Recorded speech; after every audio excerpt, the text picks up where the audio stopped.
আজকের এই ভিডিওতে আপনারা দেখতে পাবেন ফুটবল ইতিহাসের সেরা হাস্যকর 10টি দৃশ্য। ফুটবলে এমন কিছু ঘটে যেটা রীতিমতো নেট দুনিয়ায় ছড়িয়ে পড়ে। আজকে এমন কিছু দেখাবো যেটা দেখলে আপনি হাসি থামিয়ে রাখতে পারবেন না। তো চলুন ভিডিওটি শুরু করা যাক। নাম্বার 10, ফিলিপ ইয়র্গেনসেন, যিনি চেলসি ক্লাবের হয়ে খেলার সময় রাগ হয়ে নিচের দিকে বলটি ছুঁড়ে মারে, কিন্তু উল্টো বলটি তার মাথায় গিয়ে পড়ে, যেটা দেখে দর্শকরাও মজা নেয়। Number 9, Jonny Evans, West Bromwich Albion বনাম চেলসির ম্যাচে তিনি হাত দিয়ে বলটি পাস করেন। নাম্বার 8, হাসান তাম্বাকতি, যিনি গোলে শ্যুট করতে গিয়ে গোলপোস্ট এবং তার হেডলাইট সরাসরি সংঘর্ষ হয়, যেটা দেখে নেইমার তার হাসি থামিয়ে রাখতে পারে নাই। নাম্বার 7, হুবার্ট ইটুমান, এই গোলকিপার খেয়াল করে নাই তার পিছনে কেউ আছে, বল ছাড়ার পর এভাবে সেই প্লেয়ারের পিছনে ছোটে।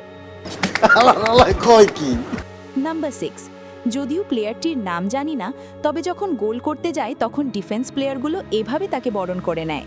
বলেন কি? নাম্বার 5, ক্রিস্টিয়ানো রোনাল্ডো, ভাই এটা দেখে আমি অবাক, তিনি কোথায় বল কিক করবেন উল্টো অন্য প্লেয়ারকে রোমান রিংসের পাওয়ার দিয়ে দেন। নাম্বার 4, যদি এই প্লেয়ার রীতিমতো কাঁধে বল নিয়ে গোলবারের দিকে দৌড় মারেন, যার কারণে তাকে ইচ্ছে করে ফাউল করা হয়। নাম্বার 3, ব্রিয়ান্ড, গোল করতে গিয়ে সে নিজের কন্ট্রোল হারিয়ে ফেলে, শেষ পর্যন্ত গড়িয়ে পড়েন। নাম্বার 2, জন ডুরান, সে নিজের কন্ট্রোল হারিয়ে ফেলে, বারবার সুযোগ পেয়েও কিছু করতে পারে নাই।